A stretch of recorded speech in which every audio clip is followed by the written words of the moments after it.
तो नमस्कार, मैं हूं विकास वर्मा और आप देख रहे हैं 4 AM टुडे टीवी। यहां हर खबर होगी तेज, असरदार और आपके काम की। तो चलिए खबरों के सिलसिले की शुरुआत करते हैं इस खास और बड़ी खबर से, जो इस वक्त की सबसे बड़ी खबर है। आज की बड़ी खबर नेपाल की राजधानी काठमांडू से, जहां सोशल मीडिया बैन के खिलाफ भड़के विरोध प्रदर्शन ने हिंसक रूप ले लिया। प्रदर्शन में अब तक 8 लोगों की मौत हो चुकी है और 100 से ज्यादा लोग घायल बताए जा रहे हैं। संसद भवन तक पहुंचा प्रदर्शन।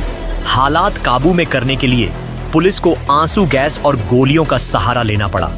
चलिए रिपोर्ट में जानते हैं पूरी खबर। नेपाल इन दिनों अभूतपूर्व राजनीतिक और सामाजिक उथल-पुथल से गुजर रहा है। 4 सितंबर 2025 से नेपाल सरकार ने उन सभी सोशल मीडिया प्लेटफॉर्म्स पर प्रतिबंध लगाने का ऐलान कर दिया जो देश के सूचना एवं संचार मंत्रालय में पंजीकृत नहीं थे। इस लिस्ट में Facebook, Instagram, Twitter, x, YouTube और व्हाट्सएप ऐप जैसे बड़े प्लेटफॉर्म भी शामिल थे। सरकार का तर्क था कि ये कंपनियां स्थानीय कानूनों का पालन नहीं कर रही और डेटा सुरक्षा, साइबर अपराध व फेक न्यूज रोकने के लिए ये कदम उठाना जरूरी है। टोटल 26 ऐप बताई जा रही है जिन पर प्रतिबंध लगाया गया है। लेकिन इस फैसले के बाद नेपाल का युवा वर्ग, खासकर 18 से 25 साल के छात्र और नौकरी पेशा युवा सरकार के खिलाफ सड़कों पर उतर आया। उन्होंने इसे सीधा हमला बताया अभिव्यक्ति की आजादी और अपने भविष्य पर। देखते ही देखते यह विरोध जेन जी रेवोल्यूशन के नाम से एक बड़े जन आंदोलन का रूप ले चुका है। सरकार द्वारा शुरुआती प्रतिबंध का फैसला और पहली प्रतिक्रिया। नेपाल सरकार ने कहा कि 26 बड़े सोशल मीडिया प्लेटफॉर्म्स को स्थानीय सर्वर और कर प्रणाली में पंजीकृत होना चाहिए ताकि पारदर्शिता बनी रहे। लेकिन कंपनियों ने इस पर तुरंत कोई कदम नहीं उठाया।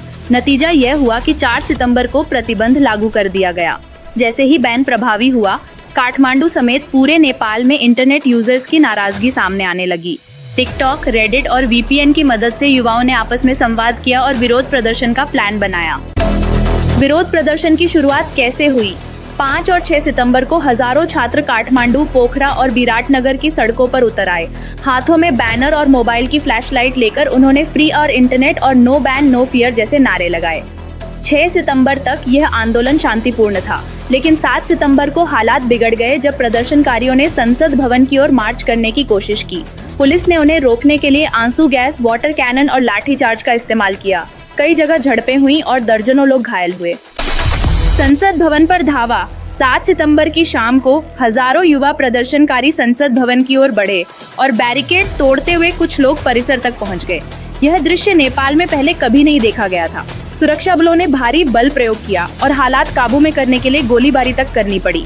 सरकारी आंकड़ों के अनुसार इस हिंसा में अब तक कम से कम 8 लोगों की मौत और 100 से ज्यादा घायल हुए हैं, जबकि विपक्षी दलों और स्थानीय संगठनों का दावा है कि मौत का आंकड़ा 14 से ज्यादा है।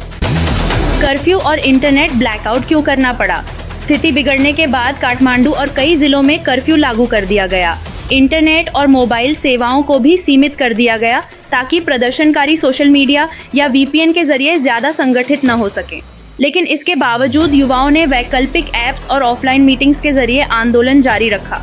कई जगह विश्वविद्यालय परिसरों में छात्रों ने भूख हड़ताल भी शुरू कर दी। सरकार का रुख। प्रधानमंत्री KP शर्मा ओली की सरकार का कहना है कि यह कदम जनता की आजादी छीनने के लिए नहीं, बल्कि डिजिटल संप्रभुता और राष्ट्रीय सुरक्षा के लिए है। उनका कहना है कि विदेशी कंपनियां नेपाल में अरबों का मुनाफा कमा रही हैं, लेकिन कर नहीं दे रही और लोकल कानून का पालन भी नहीं कर रही। सरकार का यह भी आरोप है कि सोशल मीडिया प्लेटफॉर्म्स पर नफरत फैलाने वाले पोस्ट, फेक न्यूज और आपत्तिजनक कंटेंट लगातार बढ़ रहा था, जिससे समाज में असंतोष और हिंसा भड़क रही थी। विपक्ष की प्रतिक्रिया। नेपाल के विपक्षी दलों ने इस फैसले को सरकार की तानाशाही मानसिकता बताया। उनका कहना है कि ओली सरकार असली मुद्दों से ध्यान हटाने के लिए इंटरनेट पर बैन का सहारा ले रही है। नेपाल की नई पीढ़ी इंटरनेट और सोशल मीडिया पर ही अपना करियर, शिक्षा और भविष्य तलाशती है। कई युवाओं का रोजगार कंटेंट क्रिएशन, ऑनलाइन बिजनेस और IT सेक्टर से जुड़ा है। ऐसे में बैन लगना उनके लिए एक झटका है। युवाओं का कहना है कि सरकार को अगर कंपनियों से समस्या है तो वह बातचीत करे, टैक्स नीति बदले या लोकल नियम लागू करे, लेकिन जनता को पूरी तरह से सोशल मीडिया से काट देना गलत है। जेन जी रेवोल्यूशन अब केवल इंटरनेट की आज़ादी का आंदोलन नहीं रहा, बल्कि यह सरकार की नीतियों के खिलाफ व्यापक असंतोष का प्रतीक बन गया है। मौजूदा हालात 8 सितंबर 2025 तक। काठमांडू समेत कई शहरों में अभी भी कर्फ्यू लागू है। पुलिस और सुरक्षा बल तैनात हैं। कई विश्वविद्यालय और कॉलेज बंद कर दिए गए हैं। सरकार और प्रदर्शनकारियों के बीच संवाद की कोशिशें विफल रही हैं। मरने वालों की संख्या को लेकर अभी भी विवाद है। कई जगहों पर प्रदर्शनकारियों ने नारेबाजी करते हुए कहा कि आंदोलन तब तक जारी रहेगा जब तक बैन हटाया नहीं जाता। नेपाल सरकार अब दोराहे पर है। अगर वह बैन हटाती है तो यह उसकी नीति की हार मानी जाएगी, और अगर बैन जारी रखती है तो युवाओं का आक्रोश और बढ़ेगा और राजनीतिक संकट गहरा सकता है। विशेषज्ञों का मानना है कि नेपाल में यह आंदोलन सिर्फ सोशल मीडिया का नहीं बल्कि लोकतंत्र और स्वतंत्रता की दिशा तय करने वाला बड़ा संघर्ष बन चुका है। नेपाल में सोशल मीडिया प्रतिबंध ने पूरे देश को एक बड़े संकट में डाल दिया है। सरकार इसे सुरक्षा और नियमों का मामला बता रही है, जबकि युवा इसे अपनी आजादी पर हमला मान रहे हैं। संसद भवन पर धावा, मौतें, कर्फ्यू और इंटरनेट ब्लैकआउट इस संकट की गंभीरता को दिखाते हैं। जेन ज़ी रेवोल्यूशन अब नेपाल के राजनीतिक इतिहास का अहम अध्याय बन चुका है। आने वाले दिनों में यह तय होगा कि सरकार पीछे हटेगी या युवा आंदोलन और भी उग्र रूप लेगा।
देश प्रदेश की ताजा और बड़ी खबरों को लगातार देखने के लिए चैनल को सब्सक्राइब करें और बेल आइकन में ऑल का चुनाव करें। धन्यवाद।